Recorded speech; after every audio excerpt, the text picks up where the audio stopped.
la cámara y largamos. Les voy requiriendo que cualquier consulta que tengan para hacer, por favor, estamos a disposición antes de comenzar la clase.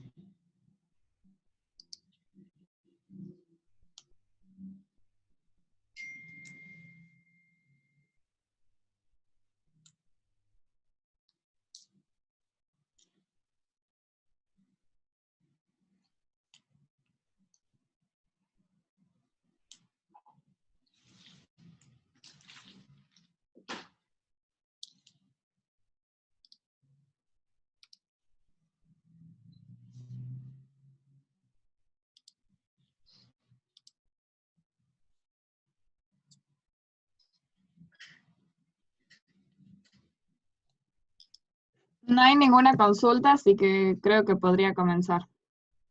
Bueno, en primer lugar quiero comentarles lo siguiente. Ayer estuve reunido con el decano de la facultad y me anticipó que hoy posiblemente en la reunión del Consejo Superior salga un documento, una resolución, que establezca de alguna manera los parámetros con los que se va a fijar la universidad para el próximo tiempo, por este tiempo por venir.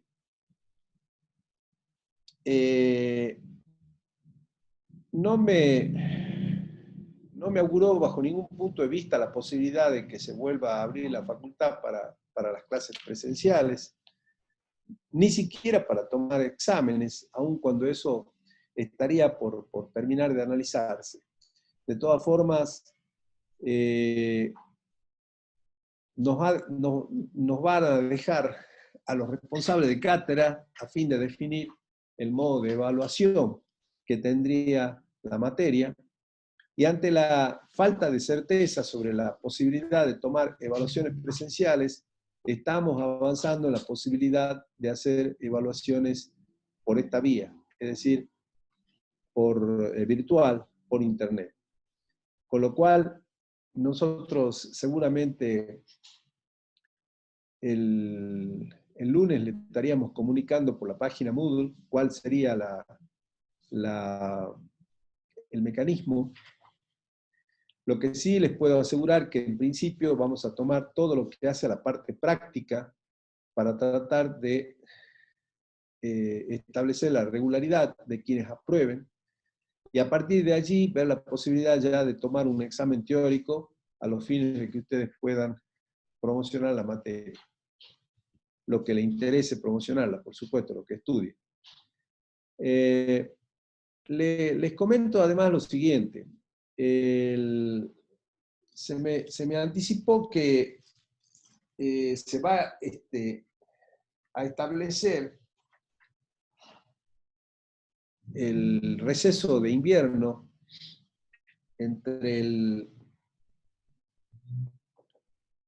13 y el 27 de julio.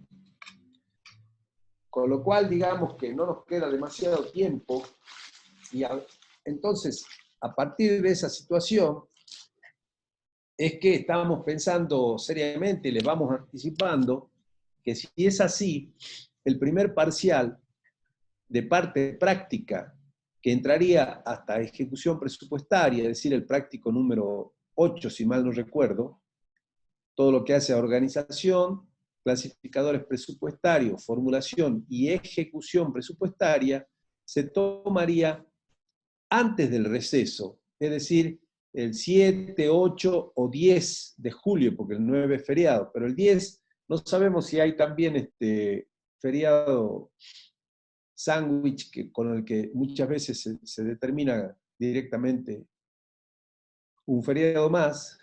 Por lo tanto, sería el martes 7 o el miércoles 8 de julio los días que podríamos estar tomando el primer parcial.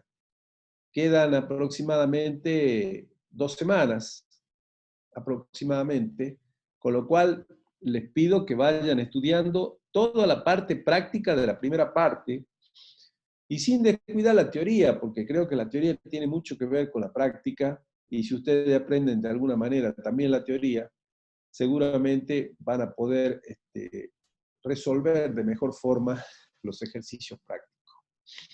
Ese sería el primer parcial. El segundo parcial de la parte práctica quedaría para después del receso, es decir, quedaría para el 27, 28 o 29 de julio. Ya no, le confirmaríamos nosotros previo al receso, de tal manera que ustedes puedan estudiar sin problema durante el receso para el segundo parcial, que ya incluiría todo lo que es esquema ahorro, inversión, financiamiento, programación financiera, contrataciones y contabilidad gubernamental, contabilidad integrada. Contador, Sí, el esquema ahorro, inversión, financiamiento también entraría en el segundo parcial, ¿no? sí, sí, Perfecto. sí. ¿Y el control de lectura sería antes de rendir el primer parcial? Lo que pasa es que si definimos a partir de lo que hoy salga en el Consejo Superior la toma de parciales ya formales y definitivos para regularizar la materia, no sé si vamos a estar en condiciones de hacer ese cuarto control de lectura, porque en principio estaba previsto para este fin de semana, en la medida en que yo terminara hoy la materia, y no la voy a poder terminar hoy, la voy a terminar recién el martes, cuando dicte municipio, y un final que le he preparado para hablar sobre ética pública. Con lo cual, digamos, el martes estaríamos terminando las clases. Por supuesto que el martes van a tener la confirmación ya de cómo va a ser la programación de las evaluaciones ya formales, parciales, concretamente, que lo haríamos por este mismo medio, ante la imposibilidad de que presencialmente se pueda establecer un mecanismo pronto para poder efectuar esas evaluaciones. Y lo que fundamentalmente la cátedra pretende, y que es lo que venimos impulsando desde que comenzamos este mecanismo de dictado de clases, que este cuatrimestre no se pierda. Y por esa razón entonces vamos a tomar esas evaluaciones a los fines de que ustedes puedan regularizar la materia y luego los que quieran rendir el final teórico, promocionarla y de esa forma entonces ya tendrían la materia aprobada. Todo esto en la medida en que ustedes estudien la materia. Y para esto, chicos, pónganse las pilas y tienen, fíjense, 2 semanas para el primer parcial, que ya lo tendrían que tener más o menos visto a esta altura del año, después de 3 meses de dar clase, 2 meses de dar clase, casi 3. El segundo parcial sería para después del receso, con lo cual tienen todo el receso de invierno para estudiar. Y el examen final teórico sería en agosto, con lo cual también les va a quedar un par de semanas para estudiar. Vamos a hacerlo de tal forma, escalonadamente, para que ustedes tengan el tiempo necesario para estudiar. Pero todo esto que hacemos, todo este esfuerzo que está haciendo la cátedra, que dicho sea de paso, es de las pocas que está haciendo el dictado total de la materia, subiendo las clases grabadas para que ustedes puedan tener, subiendo la placa de cada clase en PowerPoint, es decir, subiendo además documentos de toda índole para que ustedes puedan estudiar. Todo este esfuerzo requiere de un ida y vuelta. Esa vuelta de ustedes es el estudio, chicos. Es lo único que les pedimos, que estudien. También he gestionado, y creo que desde el lunes es posible que ya se habilite la biblioteca de la facultad para que ustedes puedan sacar libros, sobre todo sacarlos antes del receso, de tal manera que puedan tener durante el receso esos 15 días los libros para estudiar. En todo caso, se pueden juntar de a 2, de a 3, si estudian juntos, a fin de que puedan contar con los libros y toda la bibliografía necesaria. De todas maneras, está la documentación con la que hemos subido a la página, donde pueden estudiar bastantes temas allí, y está también la posibilidad de acceder al libro de Achabayán, que es uno de los libros básicos, a través de Internet. Bueno. Profesor, hay preguntas. Sí. Bueno, entonces los parciales se rendirían de manera virtual, que bueno, y después, si los controles de lectura no suplantarían el examen teórico, o cómo serían los parciales teóricos. Si es un parcial teórico, 2, si se rinden también por la plataforma. Vamos a ver cómo lo hacemos. Vamos a ver cómo lo hacemos a los exámenes, vamos a ver cómo hacemos los parciales prácticos. Vamos a recabar toda la información necesaria que haya sobre el tema y elegiremos el mejor mecanismo. Ustedes lo único que tienen que hacer es estudiar. Ya le avisaremos de qué forma vamos a hacer las evaluaciones. Lo que sí me queda claro es que no hemos sido estrictos con el tema de la asistencia por razones de fuerza mayor, y que indudablemente de alguna manera le ha sido bastante elástica la posibilidad de ustedes para seguir estando regulares. Muchos ya, si hubieran sido presenciales, ya estarían libres por faltas. Pero no se confíen que esto va a resultarle sumamente fácil, digamos. No. Las evaluaciones van a ser lo suficiente como para que verdaderamente nosotros estemos seguros de que ustedes pueden pasar la materia. Y pasar la materia implica conocerla a la materia.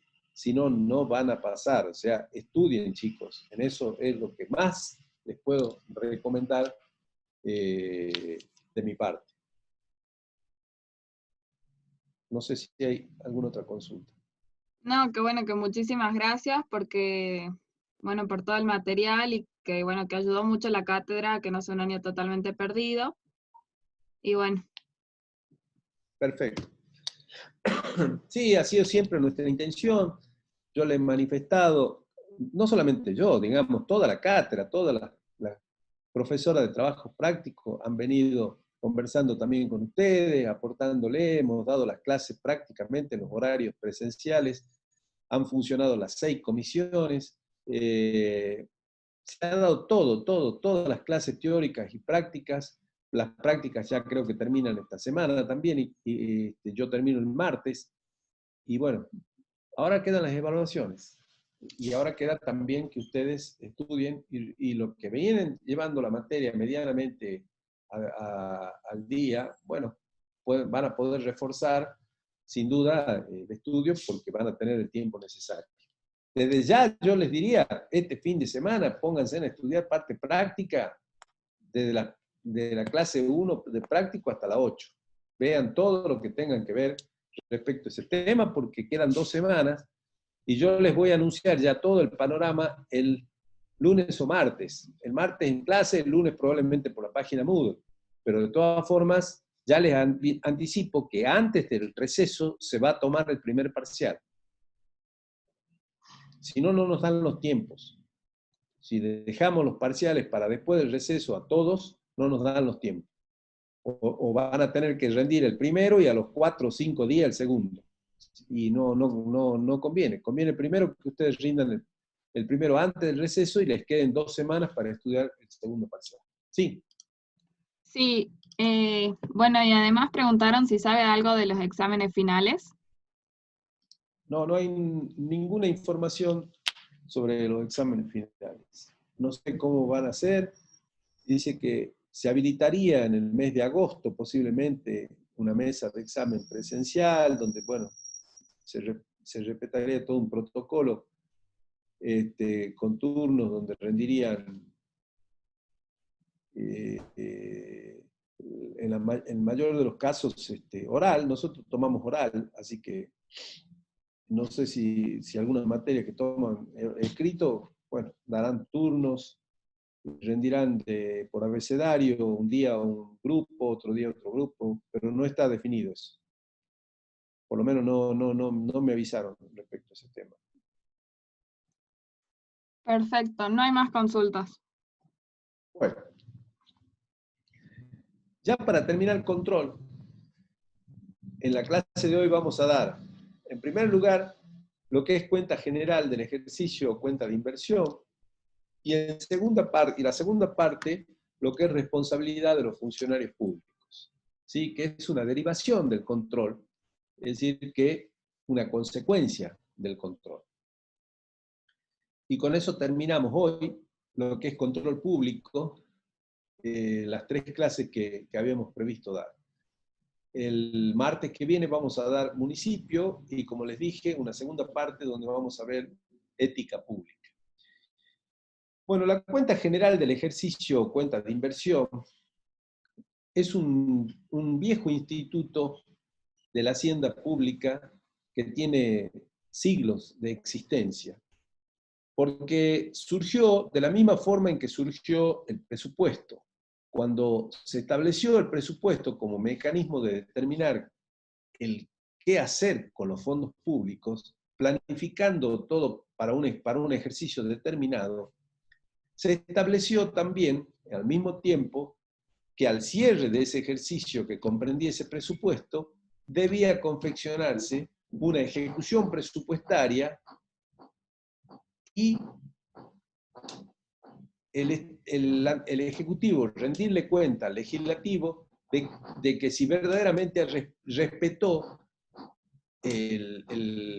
lo establecido en el presupuesto y rendirle cuenta de los fondos, de la utilización de los fondos públicos por parte del Ejecutivo.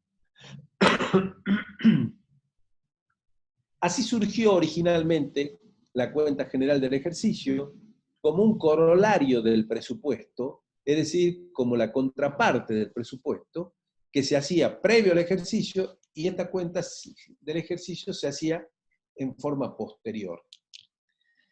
El nombre que se le dio no representa demasiado lo que hoy significa, porque con la evolución del tiempo, la cuenta general del ejercicio dejó de ser tan solo una ejecución presupuestaria para convertirse en un conjunto de estados contables que de alguna manera representan el movimiento económico, financiero, patrimonial y presupuestario del Estado en general, donde el Ejecutivo le rinde al Poder Legislativo. ¿Por qué le rinde al Poder Legislativo? Porque es una manera de rendirle a los representantes del pueblo. No nos olvidemos que el Poder Legislativo, la Cámara de Diputados y Senadores, representan al pueblo de una sociedad, de un Estado, de una nación. Entonces, por esa razón es que el Ejecutivo le rinde a los representantes del pueblo lo que se ha hecho con los dineros públicos. ¿Y por qué se acomplejó tanto y dejó de ser tan solo el estado de ejecución presupuestaria? Porque, bueno, a comienzo del siglo XX, en los países anglosajones, y a mediados del siglo XX, concretamente en la década del 40, se creó la carrera de contador público nacional. Se creó científicamente y universitariamente el estudio de la contabilidad.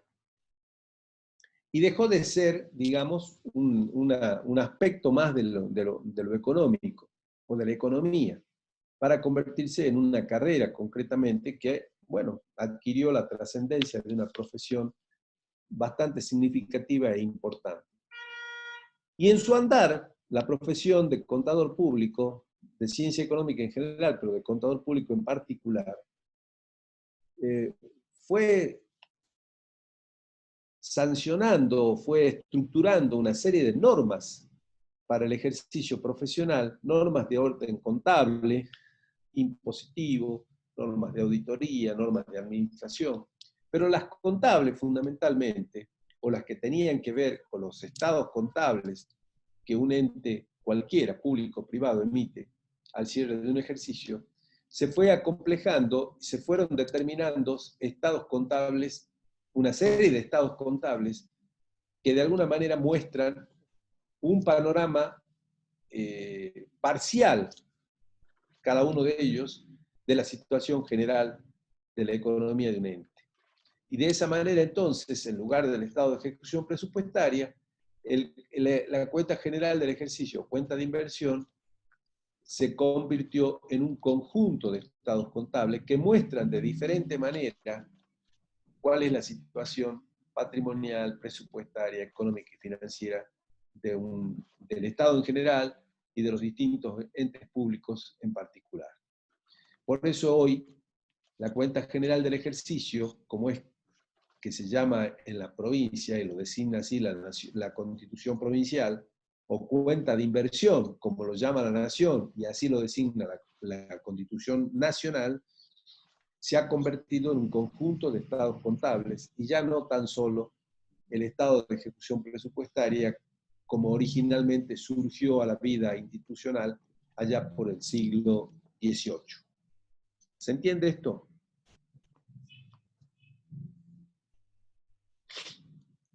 Entonces, podemos definir hoy,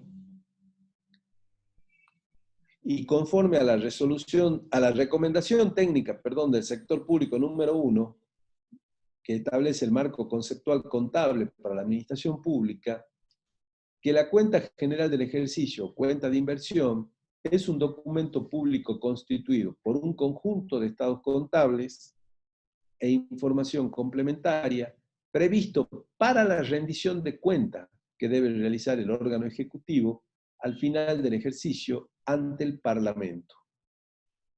Su naturaleza es política y su conformación debe considerar a los destinatarios. Es instrumento que permite juzgar la gestión anual del administrador. El administrador es el Poder Ejecutivo.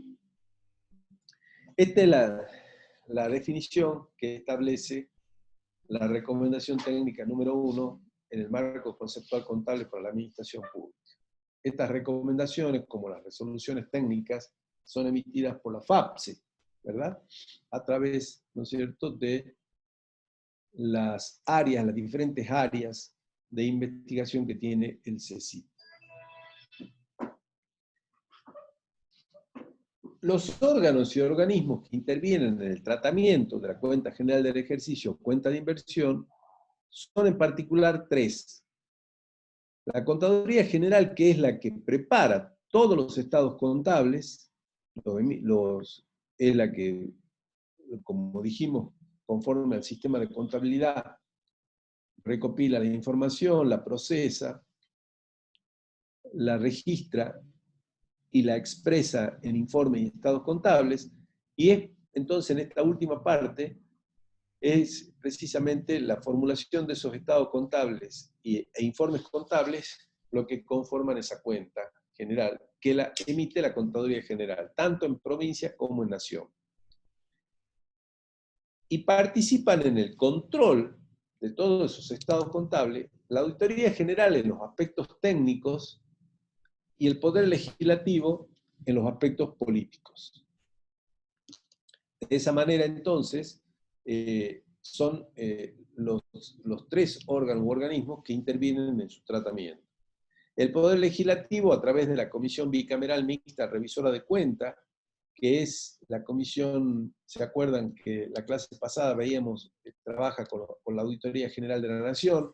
Y también en la provincia existe en la Cámara, en el Poder Legislativo, en la legislatura, una comisión bicameral mixta revisora de cuenta, que también se encarga puntualmente de tratar en su comisión, emitir dictamen y luego ser tratado el análisis de la cuenta en el recinto en una sesión plenaria de toda la Cámara de Diputados primero y de la Cámara de Senadores luego. El contenido de la cuenta de inversión o cuenta general no lo establece la Constitución, que sí establece su funcionamiento, digamos, y tanto la nacional como la provincial lo fijan juntamente con el presupuesto, es decir, que el Congreso debe sancionar el presupuesto y debe evaluar y analizar la cuenta de inversión que presente el Poder Ejecutivo. Y en la provincia exactamente lo mismo. La legislatura debe sancionar el presupuesto y evaluar también la cuenta general del ejercicio que prepara el Poder Ejecutivo Provincial. Pero el contenido, o sea, cuáles son los estados contables que componen la cuenta general del ejercicio o cuenta de inversión, no lo define la Constitución, lo define en general la ley que regula la materia de la hacienda pública en el estado respectivo.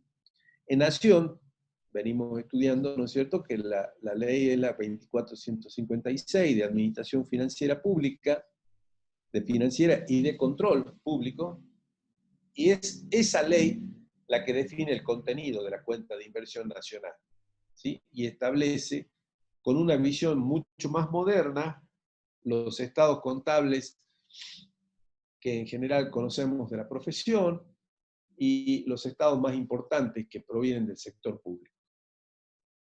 En la provincia de Salta, como es una ley vigente actualmente de contabilidad del año 57, como bien les vengo repitiendo desde que comenzamos el dictado de la materia, cada norma legal siempre expresa el tiempo en el que fue sancionada.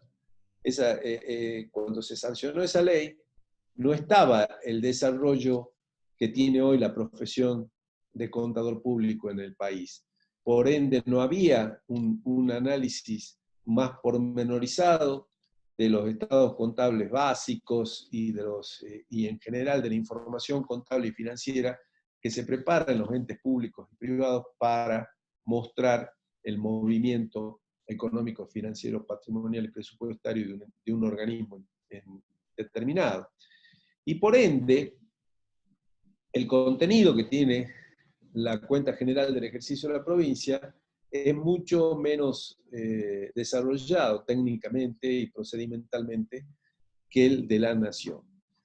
Y así pasa en general con todas las provincias argentinas, donde de las 24 provincias, ya dijimos que 3 de ellas, La Pampa, Santa Cruz y Salta, son las únicas que han quedado con ley de contabilidad, mostrando el modelo que tiene más o menos Salta, repitiendo en esas otras 2 provincias. En cambio, el resto de las provincias que sancionó una ley de administración financiera después de la ley nacional, ha tomado mucho el modelo nacional, que además es el modelo que en realidad y en general la profesión en el área del sector público o la profesión, digamos, de quienes trabajan en la hacienda pública, han desarrollado de mejor manera en forma técnica. Profesor, Sí. ¿podría por favor repetir cuál es el nombre a nivel provincial y nacional? A nivel provincial se denomina Cuenta General del Ejercicio. Lo van a ver en la Constitución y lo van a ver en la Ley de Contabilidad. A nivel nacional se llama Cuenta de Inversión. Lo van a ver en la Nación y lo van a ver en la ley, en la Constitución Nacional, perdón, y lo van a ver en la Ley de Administración Financiera y Control 2456. Perfecto. Y a nivel provincial, el contenido se encuentra en la ley de contabilidad. Se encuentra en el artículo 50 de la Ley de Contabilidad, que ya la vamos a ver enseguida. ¿Sí?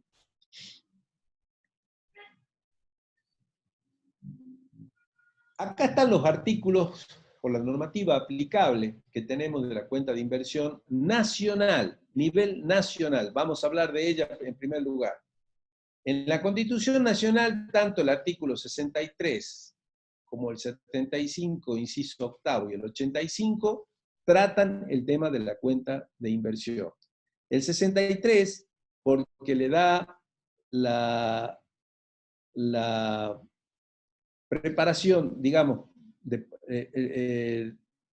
parte del Poder Ejecutivo, que es quien prepara la cuenta. El 75, donde están las atribuciones del Congreso y que establece el examen, la evaluación de esa cuenta de inversión. Y el 85, donde está la participación de la auditoría, concretamente, es el análisis técnico de la cuenta que le sirve de respaldo precisamente al Congreso o al Parlamento para evaluar la cuenta de inversión. En la ley 24.156 se encuentra tratado en el artículo 8, 24, 88, 91, 92 y 95. En todos esos artículos se menciona algo referido a la cuenta de inversión. Y en el decreto reglamentario, en los artículos 6, 45, 87 y 95. Normativa a la que los invito cordialmente a leerla para poder comprender de mejor forma su funcionamiento. Debe presentarse anualmente al Congreso Nacional antes del 30 de junio del año siguiente al que corresponda. Es decir, que la semana que viene, 30 de junio del 2020, se debe presentar la cuenta de inversión del año 2019.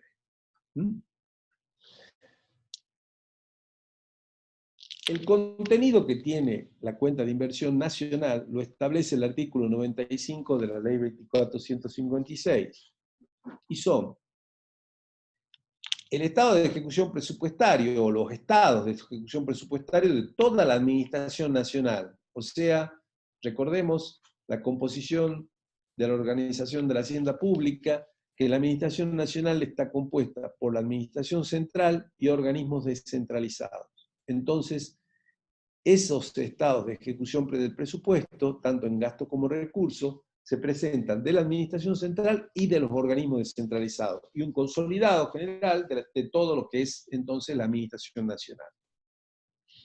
Los estados de movimiento y situación del tesoro de la administración central.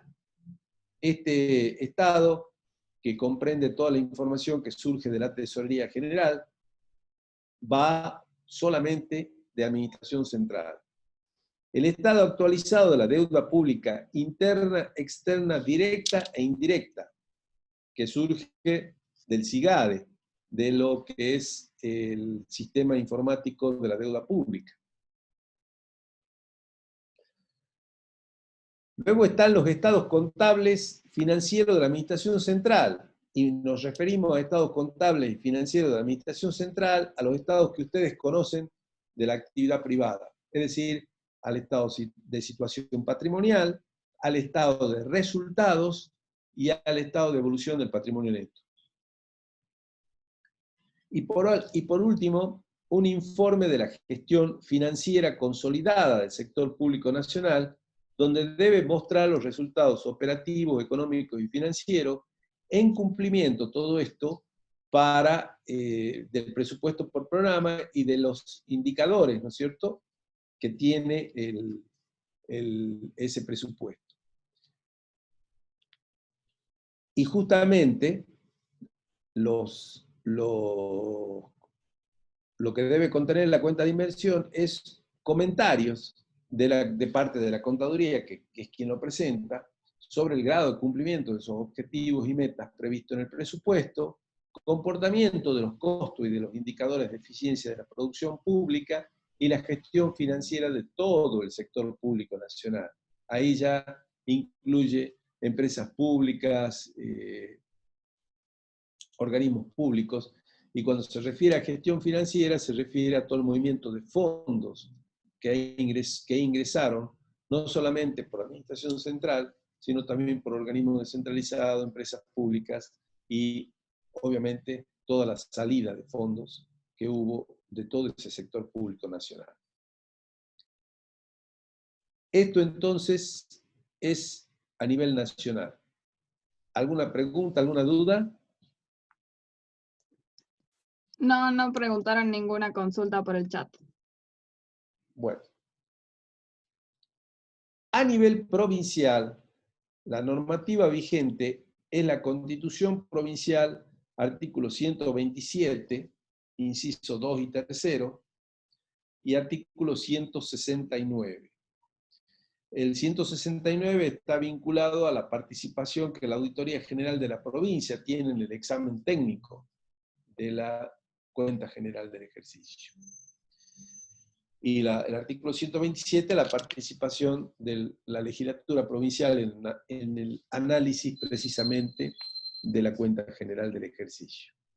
Y está la ley de contabilidad, en el decreto 705/57, que en su artículo 50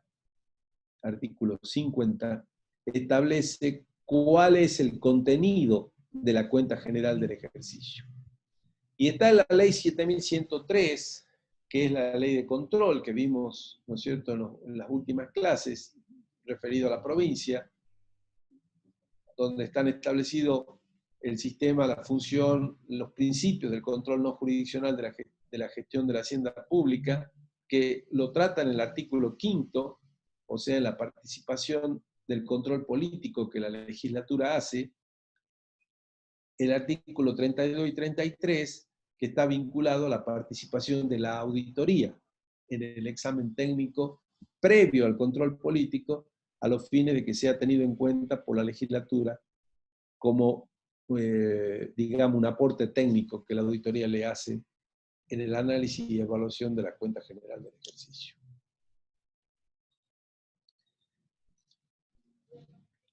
En el artículo 127, concretamente establece que al Poder Legislativo le compete aprobar, observar o desechar anualmente la cuenta general del ejercicio que le remite al Poder Ejecutivo antes del 30 de junio. También el 30 de junio es la fecha de presentación, límite de presentación.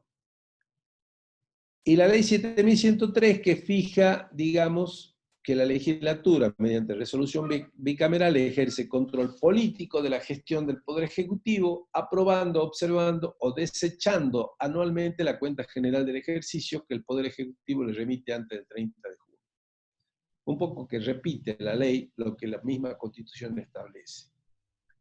Y la ley de contabilidad, que fija en el artículo 51 y 53, que la contaduría debe compilar, complementar y remitir al órgano de control externo y al Poder Legislativo la cuenta general del ejercicio.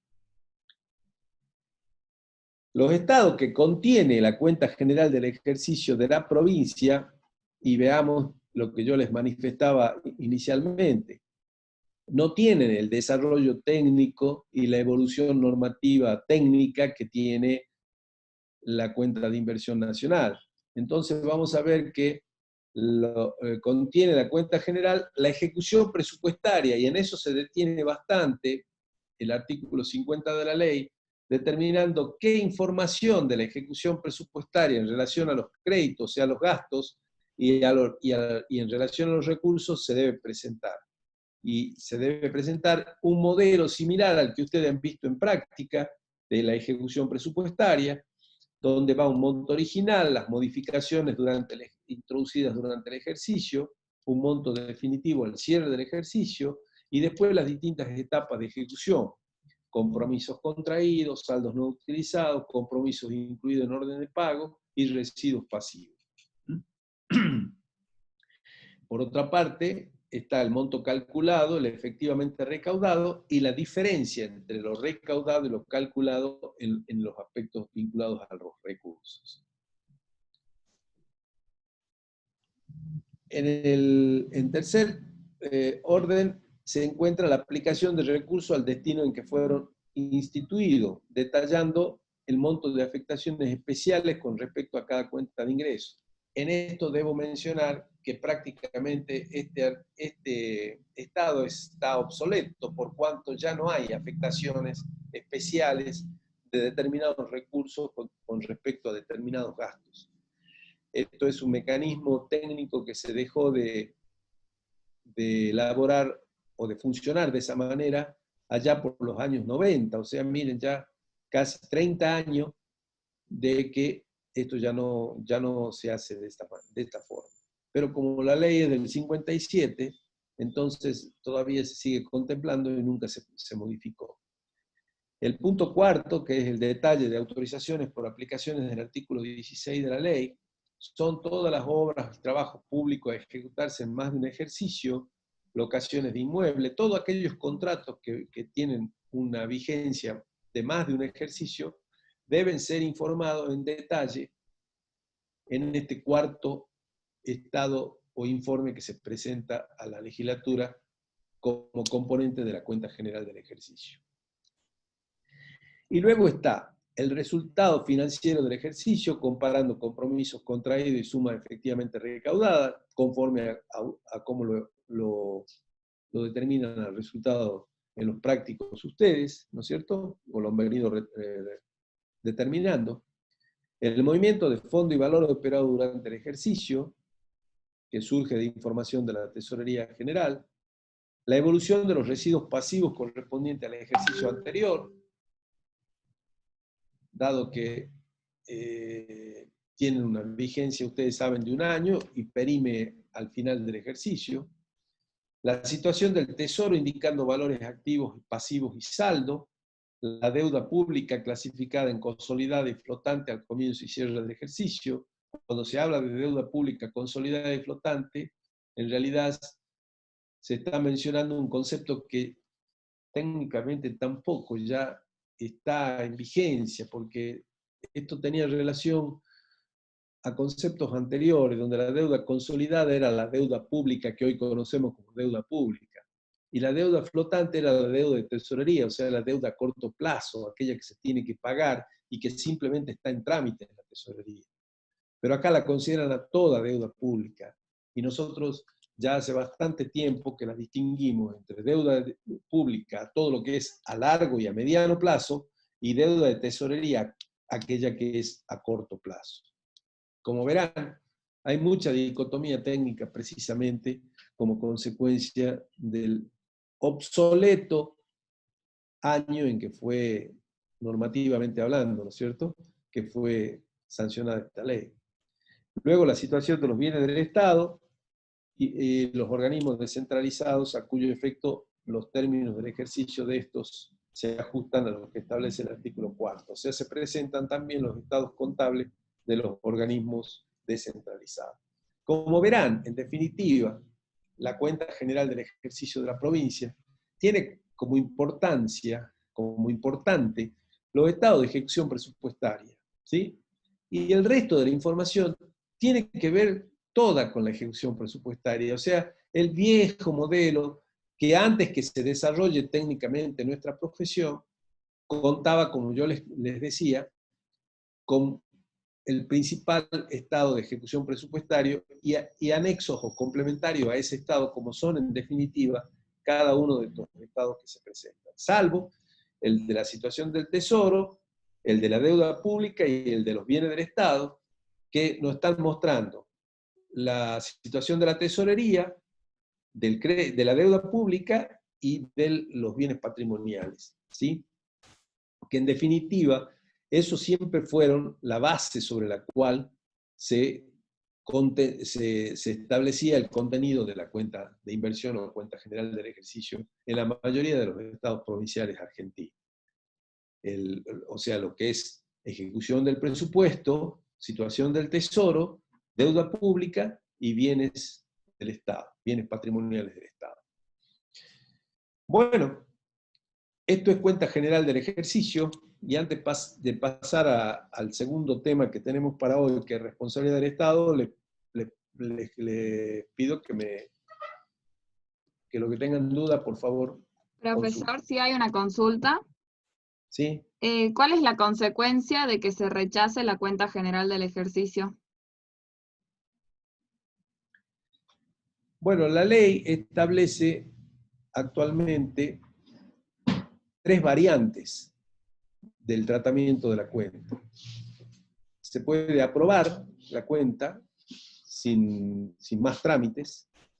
Se puede aprobar con observaciones, donde la contaduría deberá tener en cuenta esas observaciones y hacer las correcciones necesarias para los próximos ejercicios, o se puede desechar la cuenta general del ejercicio. Desechar la cuenta general del ejercicio es una situación política muy significativa. En general, les cuento, son muy pocas las oportunidades que se han dado en nuestro país de que se deseche la cuenta general del ejercicio. Porque para un gobierno en ejecución, para un gobierno en ejercicio, que le desechen una cuenta general del ejercicio implica ni más ni menos que se tenga que ir del gobierno. Esto pasó en Francia no hace mucho tiempo, donde desecharon una cuenta general y lo obligaron al primer ministro a renunciar. También pasó en Italia, también no hace mucho tiempo, estoy hablando de los últimos 20 años. Pero en la Argentina, las últimas cuentas desechadas fueron cuentas correspondientes a gobiernos que ya se habían retirado, que ya se habían ido del gobierno, que fue el caso del proceso militar, que como no había Congreso ni legislatura, todas las cuentas generales de ejercicio desde el año 76 hasta el año 83 estaban sin tratamiento. Cuando volvió el Congreso de la Nación a finales del 83 y asume Alfonsín la presidencia, todas esas cuentas generales la contaduría las tenía sin tratar legislativamente. Y se trataron en el año 85 todas las cuentas juntas y se las desechó a todas. Pero ya no hubo ninguna consecuencia política porque ya estaba el gobierno democrático y los militares ya se habían ido del gobierno hacía 2 años. Por lo tanto, no hubo una consecuencia política importante. De todas maneras, fue toda una significancia política que el Congreso de la Nación rechace las 6 cuentas de los periodos correspondientes al proceso militar, o 7 cuentas, porque eran 76 y 83. Porque Alfonsín asume el 10 de diciembre, o sea, prácticamente el ejercicio lo habían ejecutado el gobierno del proceso militar. Pero como les digo, en otros países se ha dado para un gobierno en ejercicio que el desechar la cuenta implique, ¿no es cierto?, una crisis gubernamental importante y lo obliga al primer ministro o al presidente a tener que renunciar como consecuencia de desechar la cuenta.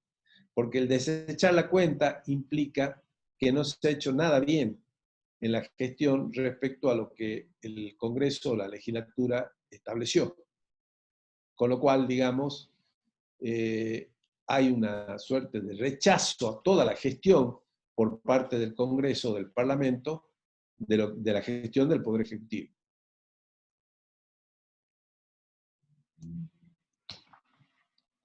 ¿Alguna otra consulta? No, no hay ninguna otra pregunta. Bueno. Entonces continuamos. Y vamos a entrar entonces en el otro tema, responsabilidad de los funcionarios públicos. La responsabilidad de los funcionarios públicos dijimos que es una consecuencia del control. Porque precisamente el control puede establecer, a través de los informes, de los estados contables, sobre todo las auditorías que se realicen, financieras, de legalidad o de gestión, se puede establecer, ¿no es cierto? Ya dijimos distintos tipos de observaciones que pueden ser irregularidades y que pueden ser también ilícitos. Y donde allí entra a jugar la responsabilidad que los funcionarios públicos intervinientes en esos hechos han tenido y cuál es la significancia de esa responsabilidad de uno u otro, porque algunos tienen mayor responsabilidad que otros, ya sea porque jerárquicamente son más importantes o porque la decisión estuvo tomada por unos sin control de otros, ¿verdad? Y allí entonces la responsabilidad pasa a ser una consecuencia del control público. Pero la responsabilidad es algo mucho más importante y previo al control, porque la responsabilidad está ligada estrictamente a la representatividad. Fundamentalmente, en aquellos cargos de mayor jerarquía, que mayor responsabilidad tienen precisamente, porque esa responsabilidad surge de la representatividad. O sea, el mecanismo democrático que tenemos vigente en el país y en la mayoría de los países occidentales, ¿no es cierto? Y buena parte de los países del mundo, convengamos. Quienes gobiernan, quienes conducen un Estado, son aquellos electos o elegidos por el pueblo de la nación, de ese Estado. Con lo cual le da una representatividad. Esa representatividad es decirle, ustedes van a conducir, tienen el aval nuestro, ejerzan la conducción conforme a lo que establece una constitución o una norma fundamental que fija, ¿no es cierto?, todas las reglas de convivencia que hay en esa sociedad. Pero a la par de esa representatividad, le da la responsabilidad de rendir cuenta de lo que ha hecho y de lo que hace con esa representatividad. Es decir, es el típico mecanismo conjunto, responsabilidad vinculado a la representatividad. Por eso decimos acá que es propio de la democracia como forma de gobierno, donde existe una soberanía del pueblo, el pueblo es el soberano, ¿sí?, el que establece las reglas y la forma en que se va a fijar y determinar cómo gobernar. Eso se hace a través de la Constitución, donde también se fija el mecanismo y la forma de gobierno, y se establece también el vínculo de la representatividad entre ese pueblo soberano y quienes conducen políticamente al Estado. Y allí surge entonces la responsabilidad. De esa manera, entonces, la responsabilidad de los funcionarios públicos deriva directamente del vínculo agente-Estado, porque además de quienes conducen el gobierno, que tienen la representatividad del pueblo, hay un conjunto de funcionarios o agentes, ¿no es cierto?, que trabajan en el Estado y que también forman parte de aquellos a los cuales se le exigirá también responsabilidad en el caso de alguna acción indebida o no correspondiente que pudieran haber cometido. Y esa es una derivación directa ya del vínculo agente-Estado, ¿sí? Alguien que trabaja en el Estado, que es funcionario público, que cumple una función pública precisamente. Recordemos que función pública es toda aquella tarea que se realiza dentro del Estado, en cualquiera de las condiciones laborales, ya sea de planta permanente, ya sea contratado, ya sea con cargo político, cualquiera fuera la relación, ¿verdad? Hay una relación directa entre agente y Estado, que lo hace al que cumple la función pública, que se denomina funcionario público o agente público, lo hace representante del Estado, porque ejerce su representación en el trato con los ciudadanos y con los demás componentes de esa sociedad. Entonces, es una derivación directa. Por otra parte, una esencia de la democracia y representatividad, como ya dijimos, para quienes tienen los cargos de mayor responsabilidad, porque allí se le confía la titularidad de los recursos públicos, ¿sí?, que son recaudados precisamente por el Estado. También se les establece la garantía protectora de todos los derechos individuales y se le pide, por otra parte, una administración de los recursos en forma eficiente, eficaz y económica.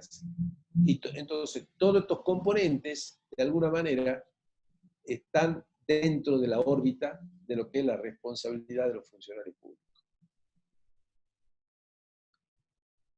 Y hay distintos tipos de responsabilidades. Las principales, podemos decir que son la responsabilidad política, la responsabilidad penal, la responsabilidad civil y la responsabilidad administrativa. Aun cuando también hay otros tipos de responsabilidades que ya la vamos a ver. Pero estas cuatro son las fundamentales que se establecen. La responsabilidad política con los funcionarios de mayor jerarquía, aquellos que tienen la conducción política del país y donde juega bastante el tema de la representatividad vinculada a esa responsabilidad. La responsabilidad penal y civil está basada fundamentalmente en las normas penales o civiles que se contravienen, que no se respetan, ¿sí? Y que de alguna manera hacen que se tenga que utilizar ese Código Penal y Civil para juzgar a una persona funcionaria del Estado. Y la responsabilidad administrativa, que a diferencia de la responsabilidad política, se aplica para todos aquellos agentes del Estado de menor jerarquía y que funcionan como trabajadores del Estado, en definitiva. ¿Alguna consulta? Sí, hay una pregunta. A su Sí. criterio, soberanía del pueblo, o sea, el término soberanía del pueblo, ¿no ha quedado obsoleto en la actualidad, dado que los grupos de poder no son precisamente el pueblo?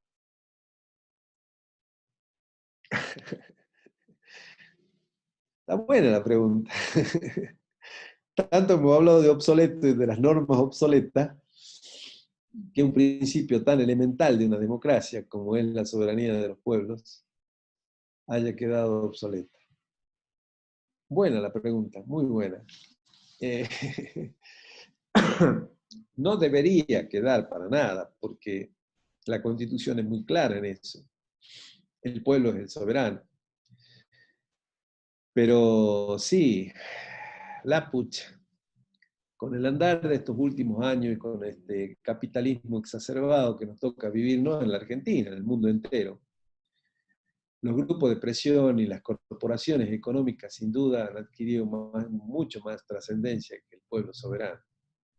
Y tienen mucha más incidencia, sobre todo en la sanción de las leyes y de las normas, con las presiones que ejercen sobre los gobiernos, que el propio pueblo.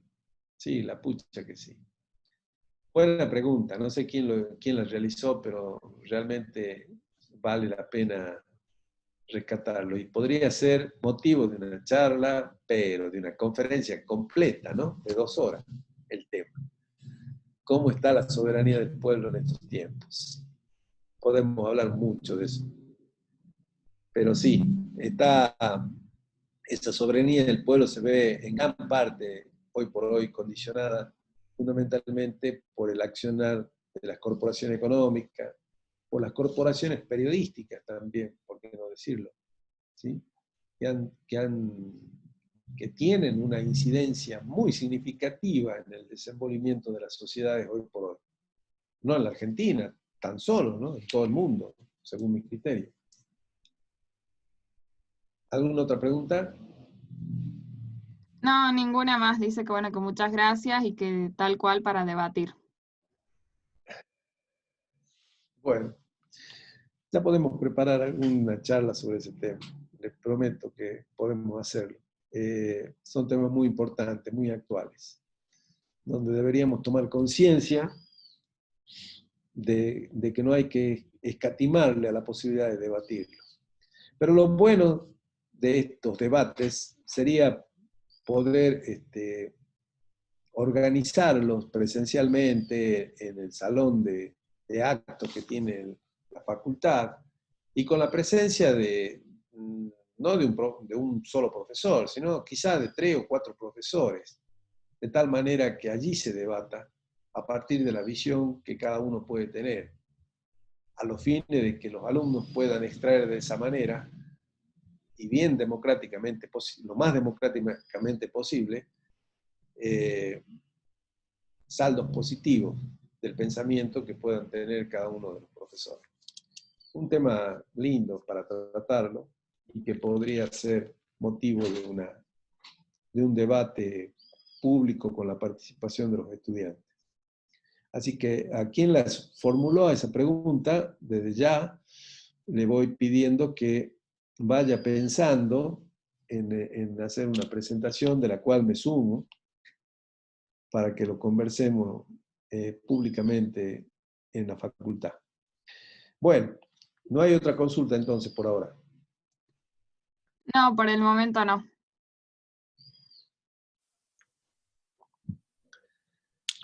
La responsabilidad política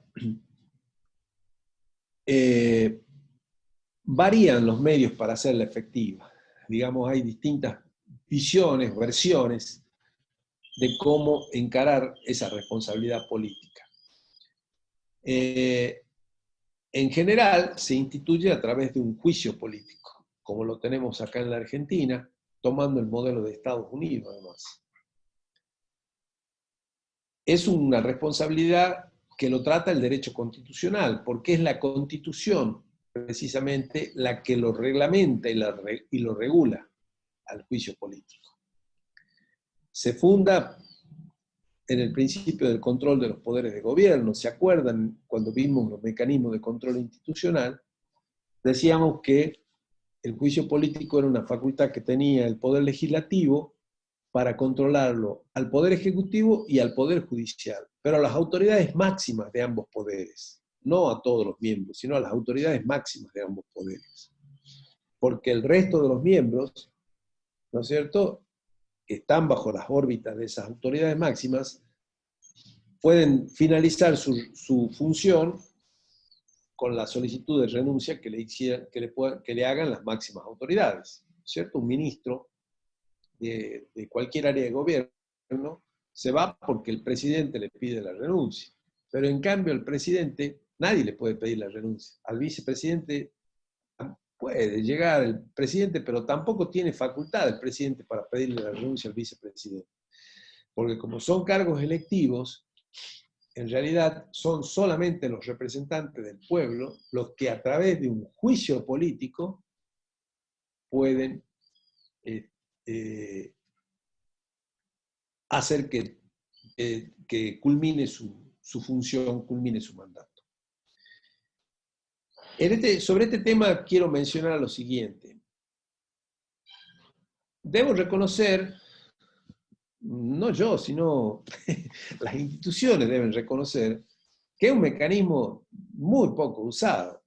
Fíjense en que yo, cuando me puse a escribir mi libro Control Público y Gubernamental y analizaba el control institucional y vinculado justamente al tema del juicio político, rastreé un poco los antecedentes de este mecanismo de control, cómo habían funcionado en los distintos países.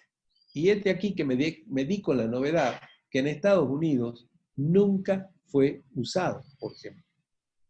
Estados Unidos.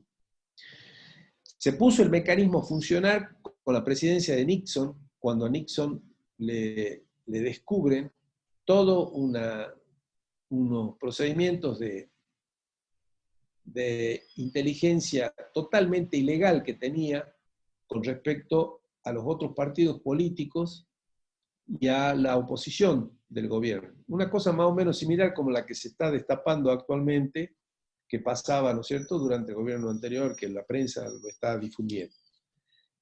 Entonces, cuando se iba a realizar, se inició el proceso para hacerle un juicio político a Richard Nixon en la década del 70, en Estados Unidos, hace 50 años atrás, y resulta que Nixon renunció, con lo cual ya no había motivo para seguir el juicio político, porque el juicio político es para que se vaya el funcionario. Como él se fue por su medio, entendiendo de que ya no tenía sentido quedarse cuando lo habían descubierto con esta situación totalmente ilegal, que en Estados Unidos además se sanciona de una manera mucho más fuerte y dura que acá en la Argentina, como otros tantos delitos que acá tampoco se sancionan, convengamos.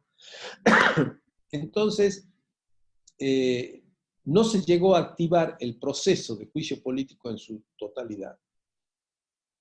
Hace poco tiempo, el año pasado, no sé si ustedes recuerdan, a Trump se le inició un proceso similar, pero que nunca llegó a convertirse en un verdadero juicio porque antes de comenzar el tratamiento, el Senado rechazó de plano la posibilidad de iniciar el proceso judicial político en el Congreso de Estados Unidos, donde había una acusación hecha por diputados, por los representantes de la Cámara de Representantes, que es la Cámara de Diputados, equivalente a la Cámara de Diputados nuestro, y que habían iniciado toda una acusación a Donald Trump para iniciarle precisamente un juicio político, que al final el Senado se lo rechaza y nunca se pudo llevar adelante, ni siquiera los alegatos, ni la prueba de dicho proceso iniciado por los representantes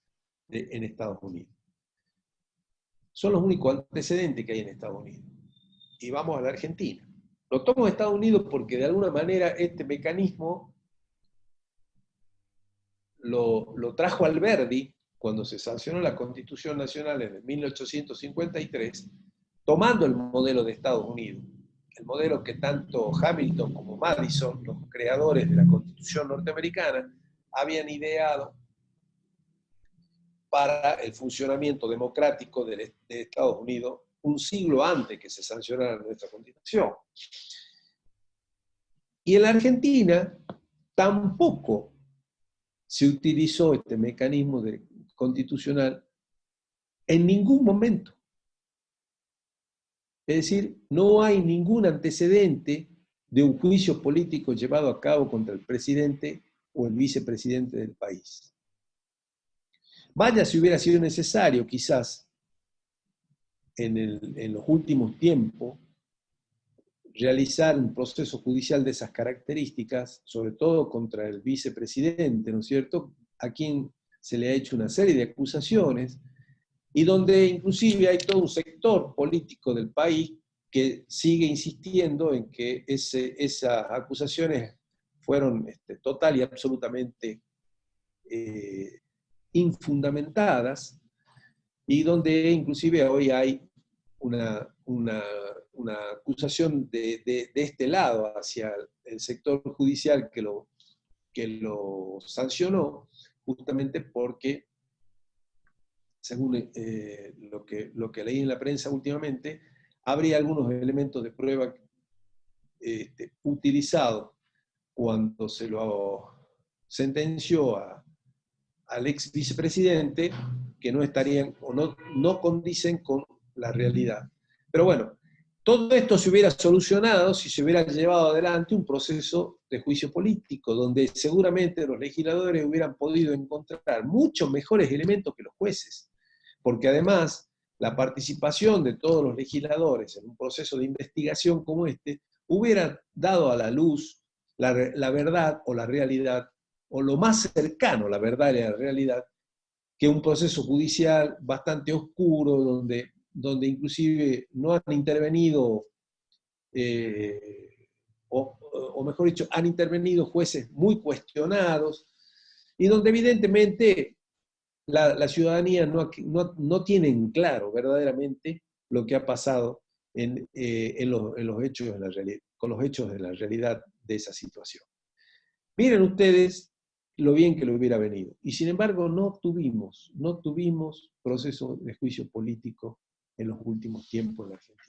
Y en la provincia de Salta, concretamente, hay un antecedente provincial del año 91, donde se le realizó juicio político al vicegobernador y se lo obligó a renunciar, se lo eliminó de la función con el proceso del juicio político. Se lo sancionó y tuvo que irse del gobierno.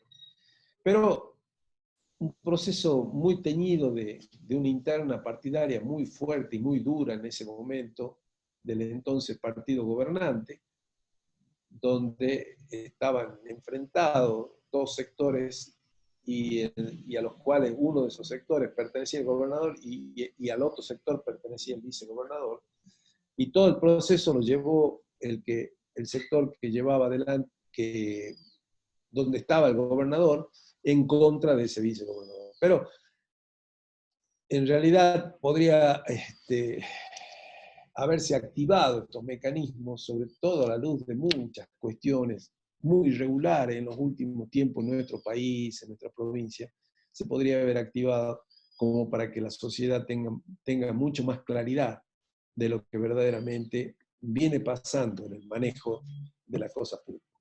Contador. Sí. Por este medio lo destituyeron a Fernando Collor de Mello en Brasil, ¿no? Sí, en Brasil sí. En Brasil sí hay un antecedente, efectivamente, de Fernando Collor de Mello. Sí, sí, sí, lo destituyeron. Y también la destituyeron a Dilma Rousseff, Rousseff, la presidenta hace 5 o 6 años atrás. También la destituyeron por un juicio político. Pero en nuestro país no es un mecanismo muy usado, muy utilizado. Bueno, responsabilidad penal. Independientemente de porque, ojo, los ámbitos político, penal, civil y administrativo son 4 ámbitos distintos que pueden llevar inclusive a que se utilice 3 de ellos para juzgar a un funcionario. Se le puede hacer juicio político, donde se le juzga la gestión de gobierno, ¿sí? Pero el penal corresponde al derecho público y constituyen, la responsabilidad penal se aplica cuando se cometen infracciones consideradas delitos por el Código Penal. Y esas infracciones pueden ser de tipo doloso o culposo, o sea, que son involuntarios o voluntarios, digamos, ¿sí? Esto implica el doloso o el culposo. ¿Cuáles son los delitos que se cometen y que obligan a que al funcionario lo juzgue la justicia penal? El cohecho, más comúnmente denominado coima, el tráfico de influencia y soborno, el enriquecimiento ilícito, las negociaciones incompatibles con el cargo, es decir, cuando uno asume un cargo y realiza negociaciones que tienen que ver con ese cargo, donde está utilizando ese cargo para realizar negocios en beneficio particular. Las exacciones ilegales, o más comúnmente denominados robos, los incumplimientos en la presentación de las declaraciones juradas patrimoniales. Estos son los delitos más relevantes que hay en el Código Penal, pero hay otros delitos más. Lo que hace que un funcionario se le puede hacer un juicio político y a la vez un juicio penal. Y a la vez, vamos a ver ahora, un juicio civil. Porque la justicia civil lo que juzga ya no son los delitos cometidos que de alguna manera están contemplados todos en el Código Penal, sino acá la responsabilidad civil está vinculada con los daños ocasionados a terceros ajenos de la administración por el mal actuar del funcionario, y allí es donde juega más la figura de doloso culposo, porque eso incluye la responsabilidad patrimonial, y el marco es el Código Civil. Acá, ¿qué es lo más significativo de la responsabilidad civil? El daño que se le pueda producir a tercero o al propio Estado por parte del funcionario. Supongamos que un chofer de la administración pública choque un auto alcoholizado, una camioneta alcoholizada, porque en general tienen camioneta, ¿no es cierto? Los funcionarios. Choque una camioneta alcoholizada y le cause un daño al vehículo bastante importante. Le aplican la responsabilidad civil, más allá de la disciplinaria, que ya vamos a ver de qué se trata, pero le aplican y debe hacerse cargo de todos los daños que le causó a ese bien público, a ese bien del Estado. Como también al funcionario que ocasiona daños a terceros, a bienes de terceros, a bienes patrimoniales de terceros.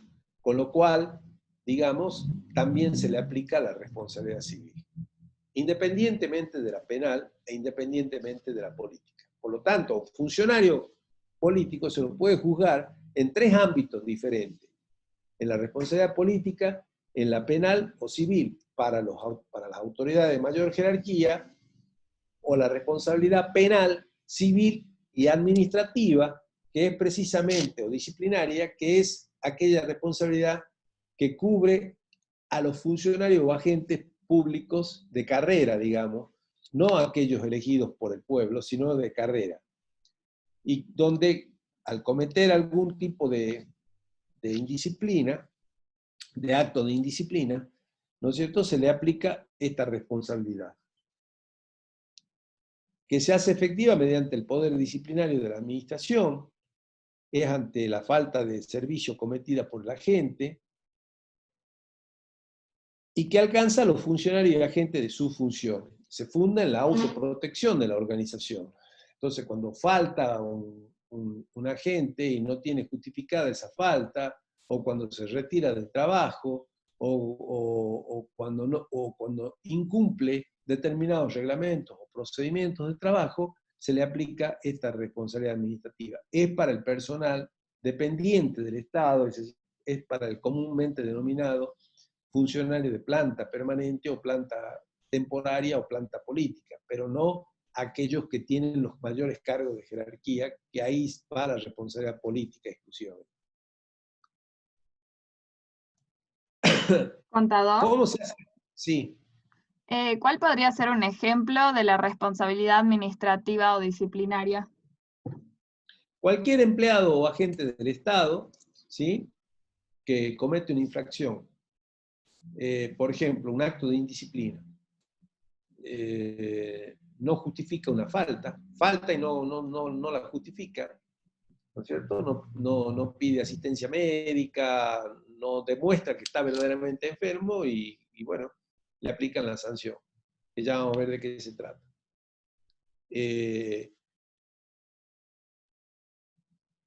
Algún agente que choque una camioneta, que además de la responsabilidad civil también se le aplica la administrativa y también lo sancionan precisamente por haber cometido esa falta. Miren, hay miles de faltas que cometen los empleados públicos. Algunos casos bastante risueños, inclusive, no sé, se alcoholizan durante las horas de trabajo, se escapan durante las horas de trabajo, qué sé yo, muchas de esas actos de indisciplina, fundamentalmente. Y allí las sanciones que se aplican están entre la amonestación, entre la suspensión, lo suspenden a la gente por 2 o 3 días, con lo cual no cobra el sueldo por esos días, y la máxima es la exoneración, cuando ya hay una falta muy grave, donde lo exoneran de la administración pública, es decir, lo sacan de la planta de personal de la administración pública. ¿Se entiende esto? Sí, sí se entendió y no hay más preguntas. Bueno. Hay otros tipos de responsabilidades menores, aparte de las 4 que vimos, que son las más importantes, que está para nosotros, para los contadores, la responsabilidad contable, que es aquella que nosotros tenemos que ejercer con el ejercicio de la profesión y que nos aplican en general cuando nosotros no cumplimos acabadamente el ejercicio de nuestra profesión, donde también está la responsabilidad profesional, cuya sanción se aplica con las normas del Consejo Profesional y el Código de Ética que aplica el Consejo Profesional precisamente a los profesionales que no cumplen con un buen ejercicio de la profesión. Está la responsabilidad fiscal, en general la ejercen aquellos funcionarios del Ministerio de Economía por incumplir las normas referidas a esa responsabilidad establecidas por la ley nacional y la ley provincial sancionadas al efecto. Y está la responsabilidad ética, que ya es una cuestión inherente a la persona, al ser humano, y que va más allá de todo el resto de las responsabilidades, y que de alguna manera debería regular todo el conjunto de responsabilidades. La responsabilidad ética, que es la que vamos a ver un poco la clase que viene. Y por último... Profesor. Sí. Sí, antes de que avance, hay una pregunta. Para la responsabilidad penal o civil, previo se necesita un juicio político, y los fueros, en este caso, ¿en qué influyen? No, para responsabilidad penal o civil no se necesita responsabilidad política previa, salvo para aquellos funcionarios de alta jerarquía, ¿sí? La responsabilidad penal y civil se aplica a todos los funcionarios públicos, desde el más alto hasta el menor. Esos dos se aplican siempre, a todos. La penal y la civil según la que corresponda. Si hay delitos penales, se aplica la penal. Si hay daño al Estado o a particulares siendo funcionarios del Estado, se aplica la responsabilidad civil. Luego, la responsabilidad política se aplica a los funcionarios de más alto rango y la responsabilidad administrativa a los agentes del Estado que son personal de la planta del Estado, ¿no es cierto? No aquellos elegidos por el pueblo, sino a los personales de la planta. ¿Cuál era la otra pregunta? Perdón. ¿Los fueros en qué influyen? Los fueros, bueno, hoy ya prácticamente no influyen los fueros. Uno puede tener fuero, pero los juicios siguen adelante. De hecho, lo hemos visto en los últimos tiempos. Lo que sí, para condenarlo al funcionario, sí previamente lo tienen que eliminar de los fueros. ¿Sí? Que es lo que pasó un poco con el ex ministro Devido, al que previamente a sancionarlo y a sentenciarlo, lo expulsaron del Congreso Nacional.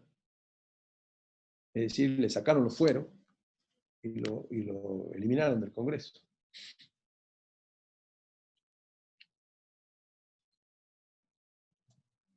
¿Sí? ¿Algo más? No, no hay más consultas.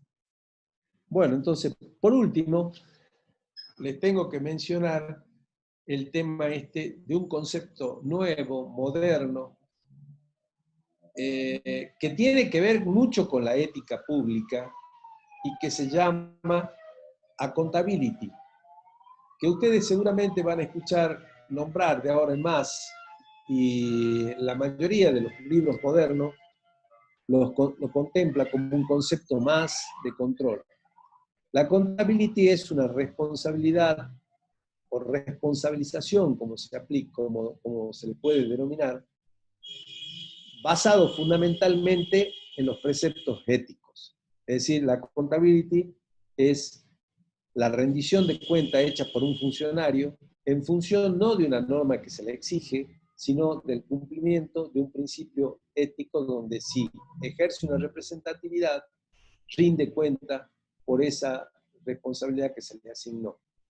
Eso es lo que en los países anglosajones se denomina accountability, y que acá en la Argentina no tiene una traducción literal del término. Se le dice responsabilización, pero no es tan así, porque en realidad accountability incluye la facultad de rendir cuentas, de asumir la responsabilidad, sí. Es decir, una serie de conceptos que son mucho más contenedores que lo que puede ser la palabra responsabilización. A tal punto que uno de los profesores más destacados que hay en materia de administración pública en el país, y que es el director de la maestría de administración pública en la Universidad de Buenos Aires, que se llama Oscar Oslak, que seguramente alguno de ustedes lo ha sentido nombrar, siempre menciona que esta palabra no tiene traducción en el español porque lamentablemente los latinos muy poco la utilizan. Y posiblemente sea por eso que no tenga traducción la palabra accountability, porque acá es muy, muy difícil encontrar en los países latinoamericanos, fundamentalmente, de alguna forma, alguien que rinda cuenta sin necesidad de que haya una norma que lo exija. Habiendo una norma que lo exija, muchas veces es dificultoso conseguir que los funcionarios rindan cuenta. ¿Se imaginan si no lo hubiera? Bueno, los anglosajones, por el contrario, han avanzado con esta digamos, con este instituto de la accountability para rendir cuentas sin necesidad de que exista una norma que se lo exija.